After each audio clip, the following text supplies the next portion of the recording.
I know, because I remember wishing he was like more, and I thought he was more like sitting up kind of baby. Yeah. It's funny how it Yeah. Well, some of you might know Kat. Kat actually used to work here at the museum as our shop coordinator. And Steve here has been affiliated with the museum for quite a long time. In fact, he's done some stuff, what was it, a couple of years ago where we did the live fundraising. It was right after the shutdown. Yeah. So yeah. Yeah, we tried doing a virtual fundraiser, which was pretty cool. But they are extremely active in the arts community, and this exhibit is Potion Park. So I will just kind of hand it off to you guys. The first question is, can you tell us a little bit about yourself and then go into the exhibit? Yeah. Did you? Okay. So yeah, I'm Kat, and let's see what about myself. So I do art pretty much full time, and then I also am a special effects artist as well. But I don't know if that really relates to this show as much. I was like, I don't know if that's relevant to this. Typically my work, I'll try to kind of focus on my work because I imagine that's probably more. Yeah. My work is like collage work, and the reason that I started doing collage pieces actually because of being a mom. It was sort of easier to do things like smaller pieces rather than, having like a big piece sitting out. So yeah, I just started kind of making things like smaller, and then also a big part of it was when I was in grad school at CCD. So I did my undergrad at Ohio State, and I did grad school, so I'm a master of drawing, and I did grad school at Columbus College of Art and Design.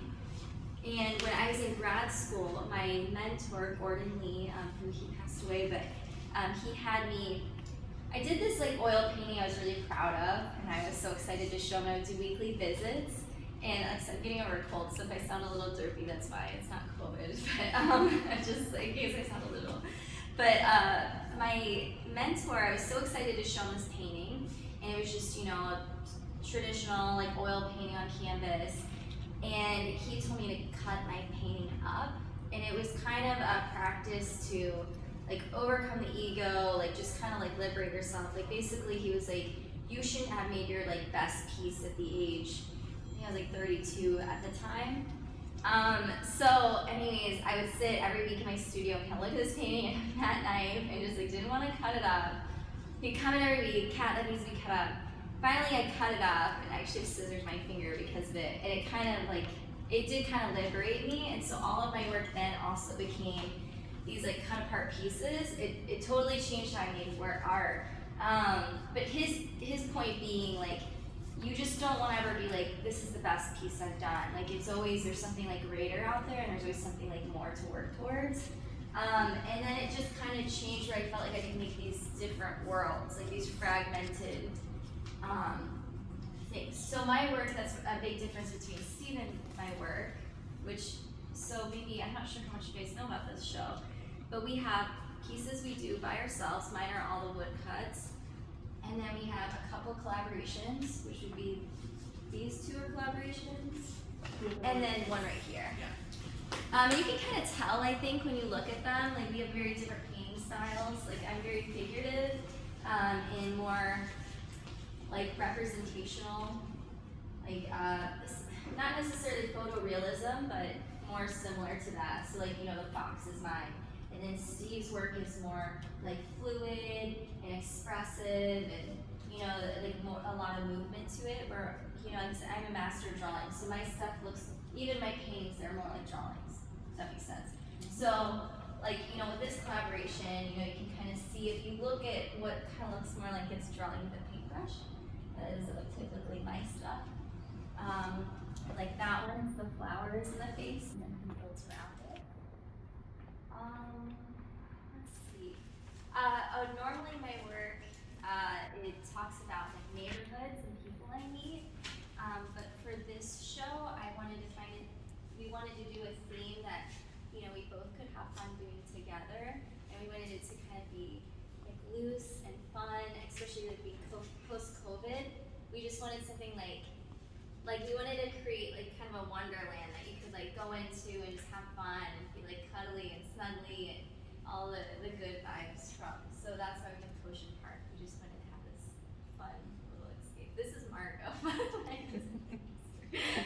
The cutest sidekick ever. She has no idea that everybody's looking at her. Yeah, She's been here since she was in your belly. I know, yeah. Yeah, you're Yeah, getting so even big, just Margot. in utero. She's getting very used to the museum life. I know. She'll wake up and be like, let's go to the museum. Nice. Aw. That's awesome. Today. She's our biggest fan. Yeah.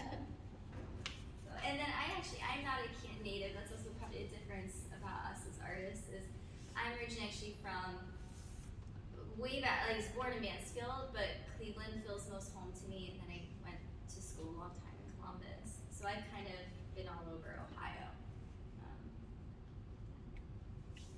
Can you speak over? Okay. Yeah. I know we didn't. So yeah, I grew up in Perry, went to Canton Central Catholic, and then, lived all over, lived in Akron, lived in Cuyahoga Falls, met her. She was going to school in Columbus.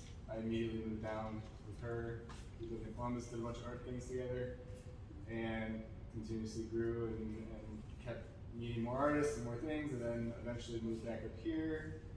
And because we wanted to be kind of closer to Northeast Ohio, I don't know, I think we both enjoy like Cleveland and Akron, and we love Columbus, but it's also kind of, I don't know, it's just a different vibe. But anyway, so I grew up here. I've been painting since I got out of high school pretty much, and I've always been interested. For this show, I thought it would be cool, like we said, we wanted to make, I kept taking her to playgrounds during COVID, and there'd be no one there.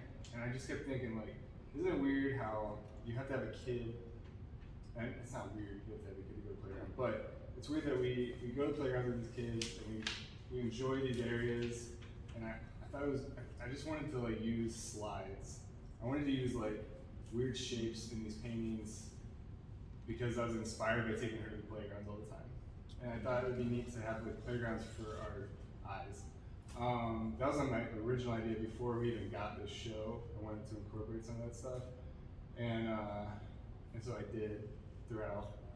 You can see stuff throughout. That's kind of relates to that.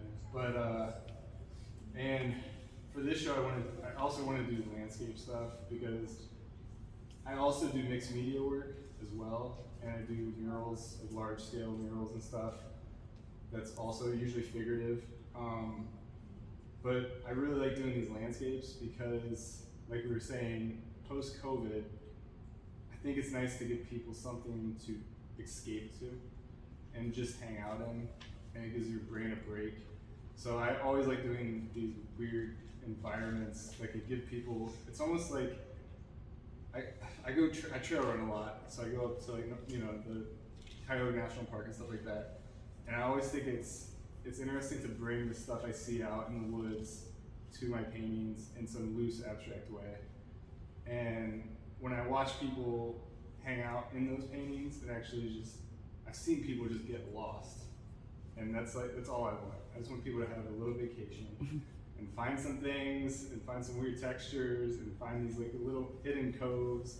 And that's mainly what I wanted from the show. And I thought it would be cool if we mixed it up, and that's about it, really. Oh, and then were you talking about people hanging out? So the people and like animals and stuff. So since I'm more figurative, like we thought like I would kind of make the residents of Potion Park too, and so we kind of like started coining the girls as we call them sleepy girls or dreamy girls. Do you remember?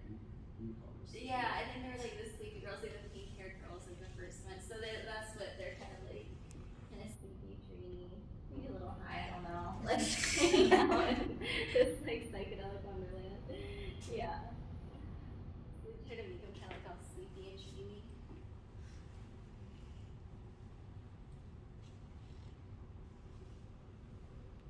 Can you talk a little bit about how you work collaboratively? Is it a pass it back and forth? Is it someone does one section and then another?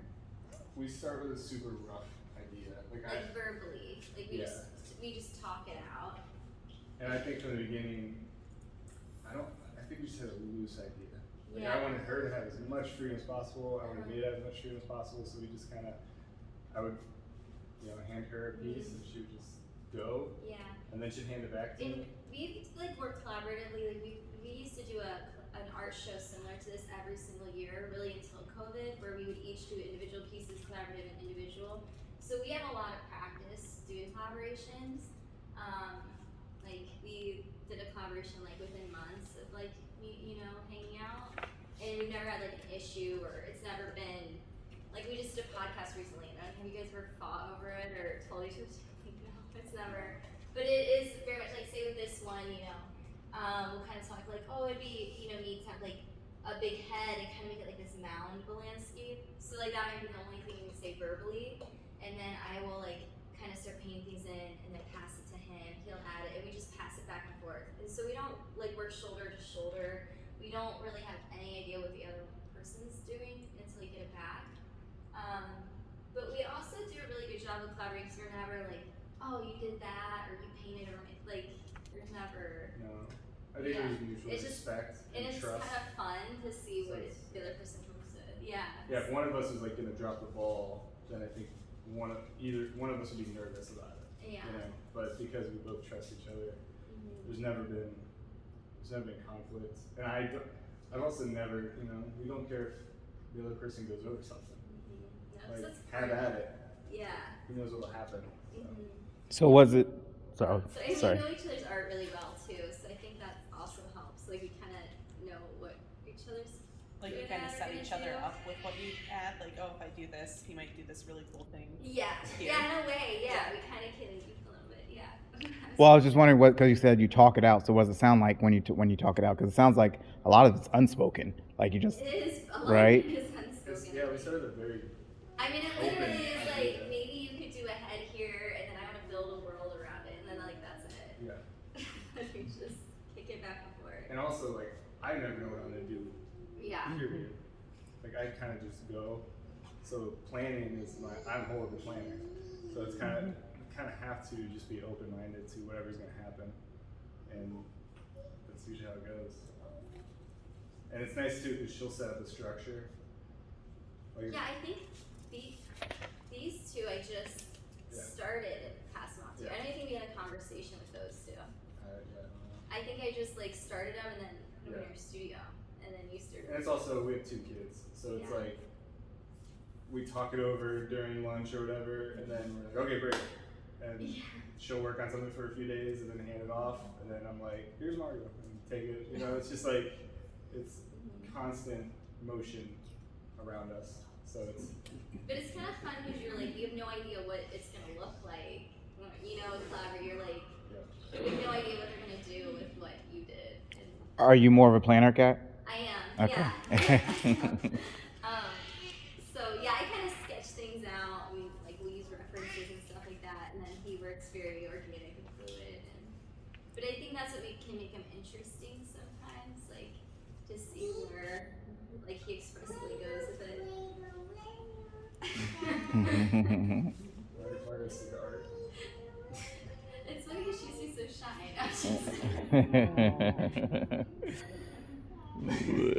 Mike Wazowski.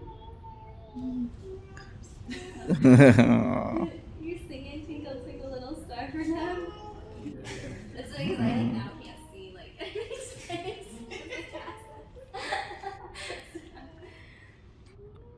So you mentioned Columbus was like a different space for art. How is that, and how has like the places you guys have been influenced your art? I think we've been really, really lucky that the cities we've lived in, the artists have had open arms. Like Columbus had a really good art scene, and we had kind of like an art tribe there as well. Yeah, I think. Yeah. And here, I love the art scene here. Actually, it's part of one of the reasons I want to live here is because of the art scene. I think the difference is, for me, Columbus is just so expensive and so metropolitan. And the reasons, I love North Ohio, Northeast Ohio, is the old buildings, the character, the culture. People just feel more authentic in this area. Good job singing. But Columbus, it's every time you find a cool spot, then they're like, okay, now we're gonna bulldoze it and build a high-rise apartment or whatever. So that kind of was getting to us. It kind of it was Even though tricky we had a living there lot of because love and support it there. Columbus kind of pushes artists out sometimes because everything's overpriced. Yeah. So if you want to live there, like we looked into buying a house. Mm-hmm. We're both artists.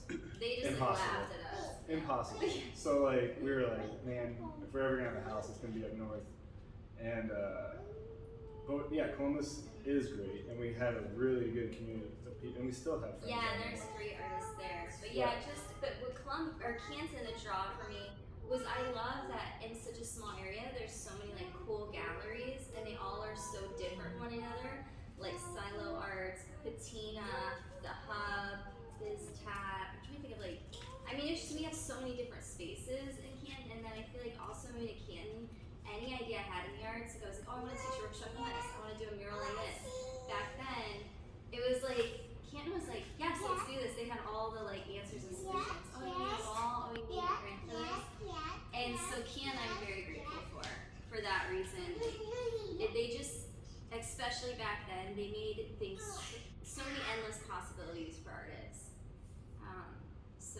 And you know, I just see it growing more and more. Like right now in Canton, there's so many like really like badass female artists. There's a really good like community of female artists, and that's really exciting to me. So yeah, I think Canton's really special for the arts. And I also think it's really cool, like showing. Just like I'm stealing the show. Before we met, we were both doing art independently anyway. So I think and I used to do a lot of stuff in Cleveland like 15 years ago.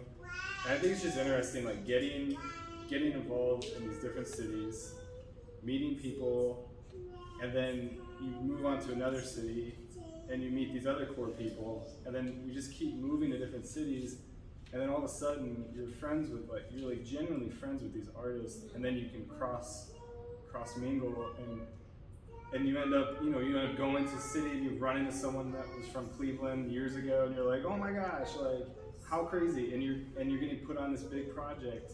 Like yesterday I was up at the Akron University, and I ran into my friend Michael Maris, he's a sculptor, but he moved out to LA for like the last 5 years. And I'm walking out of the university, and he's sitting there in his chair. And he's who did the tree at some Mother Goose Land. Yeah. So he's also yeah, he molded that tree. So he also is affiliated with Canton in a way. Yeah. So anyway, I run into him, and I'm like, so good to see you. What are you doing here? And he's like, oh, I'm doing a sculpture in Akron, a giant sculpture.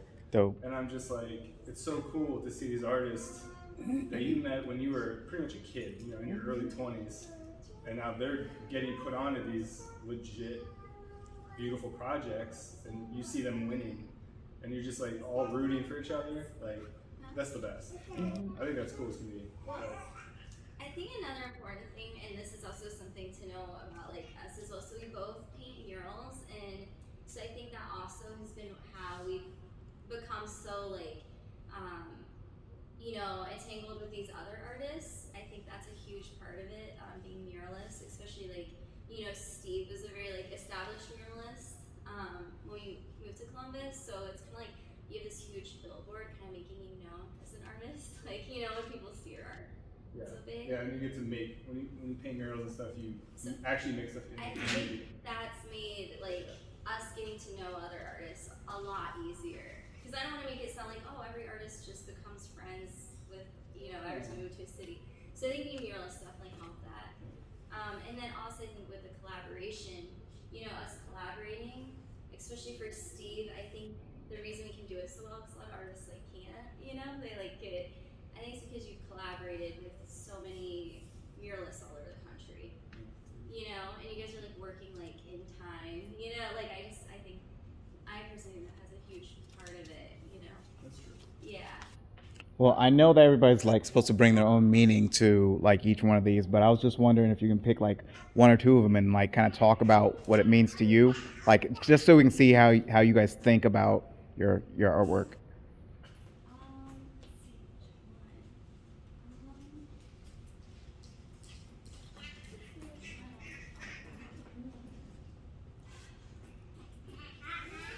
I'm trying to decide which one I think. It's funny because this one, it's so much we're trying to create like environments that it almost doesn't have as much.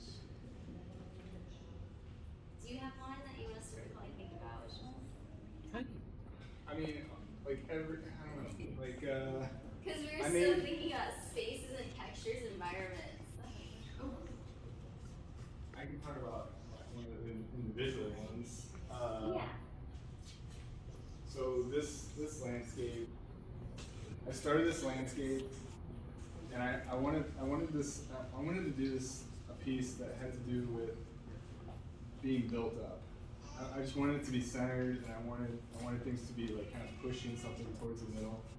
And as I was like getting done with it, so I grew up Catholic, and I'm not Catholic any longer. I don't practice Catholicism, but I did grow up in the church. And one night I'm painting this at like 1 in the morning, and I did this background, this yellow hill, and I'm doing the final details of it, and it just reminded me of some of the artwork in like St. Joseph's Church. There's something, I don't know what it is, but there's something, it made me think of an altar.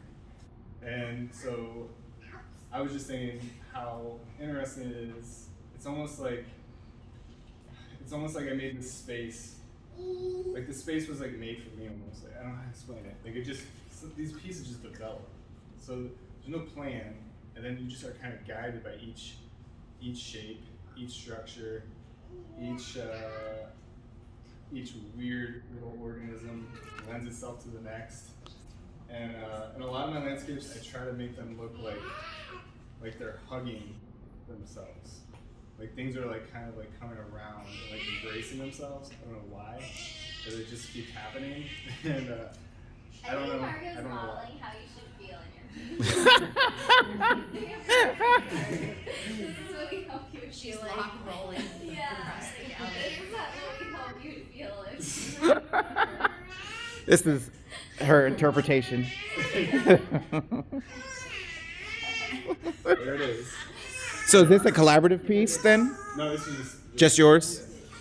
So I was wondering, like, so which is that's collaborative, right? Yes. So it's like I was just wondering how you guys think when you collaborate. So the cat, you were like, okay, I'm gonna do this, and then you said, okay, well, off of that, I'm gonna do, like I was just wondering if you can tell us what your thought process was as you're collaborating on this piece. Well, so this one we wanted to do like kind of like a mound of, I think I did that piece first, that piece solo, it's a woodcut. And it's kind of like all these things are piled together and like a mound or a clump. I think, and we kind of he was like kind of like jiving off that. He was like, I like how like things are like stacked and like clumped together. And then we did that so long ago, it's hard to remember. Are you talking about the one on the left or the right? The woodcut one. Okay, the right, that okay. picture. Yeah, so I had done that one, and he really liked how it was like things stacked and kind of this like mountain kind of clump. So then he was like, we should do one together like that, where it's like this, you know, kind of like mound of things just like piled together, like kind of like on a plateau, like a flattened plateau, like things.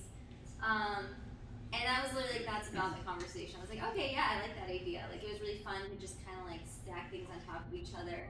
And I also started this show before he did because he was like on another project and I had time. So I started really early. So I kind of would look up to his color palettes that he typically uses so that we could make sure our work would blend together. So I kind of created these like mound people and like the fox. Like I just kind of put a stack of mounds and I passed it over. But that's pretty much the whole conversation of it. It's like, let's make like like on a plateau like this mound, you know, world with just things like stacked together. Especially because he saw that and he just was kind of like, oh, I want to make a piece like that. Like let's, you know, run with that.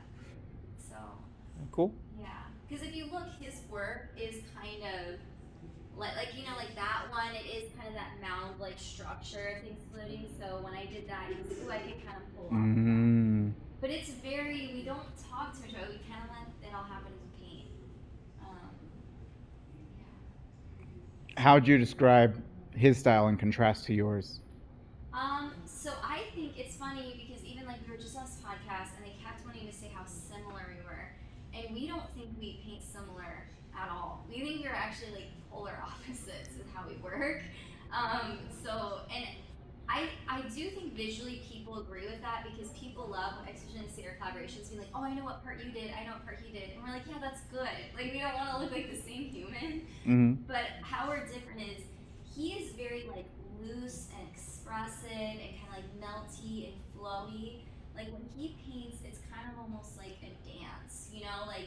And if you see him paint in the studio, he's like a child playing with toys. He'll be like, "Ooh, I'm gonna do that." He gets really like it's like a land of make believe, and he's making up as he goes. Whereas I'm very like academic. Like I do sketches, I plan things out. I'm classically trained, so everything I do, it's like I just think a lot about it. I do sketches. Everything's kind of like somewhat in my head before I even hit I like to work on wood panel rather than canvas. And then I think my stuff, like I said, it's more sketchy or drawn. Because drawing is, kind of my love. Like I love drawing. So I think my paintings, to me, look still somewhat like drawings. Like how I shade them and render them is similar to like what you would do with a pencil. Another big difference between the two of us is I was telling him. So I was a college professor at Columbus College of Art and Design and stuff. So I will talk about critique art a lot. But I was telling him I think that he's like a colorist. I always think artists work in one of two ways. They're either see things in value or see things in color. And I see things in value from being more of a draftsman or drawer.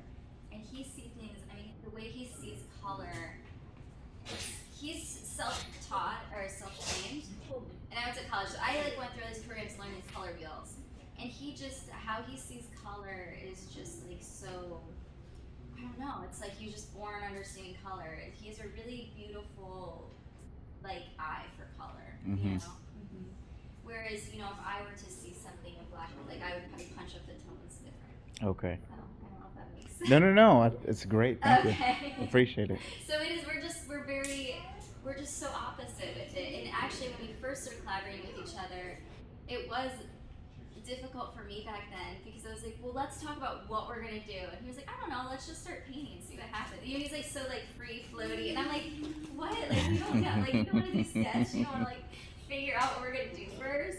And do you remember that? How I was like, you don't want to draw this out first, and you're like, let's just go. He was very late. I think life is just so planned and stressful. That I'm I don't want art to also be that way. Art's stressful enough. Yeah. Paying bills and being a full-time artist is stressful enough. If the thing you're doing isn't a little fun. But that doesn't mean it's stressful if you plan things out. I like that. Yeah, that's it's true. just your brain. That's just my way. Your brain works different than mine. Yeah. But I enjoy that research planning. Okay. I was like, this is in a room full of Well- ceramics. And my last question. So, where can we see the interviews that you guys have had and other podcasts and stuff? What? So we just were on What's Up Stark. Gosh, I wish I remembered the other guys' names. I feel a little terrible. But Dan Kane is who invited us, who's a good friend of ours and a great art collector. He invited us on there and interviewed us.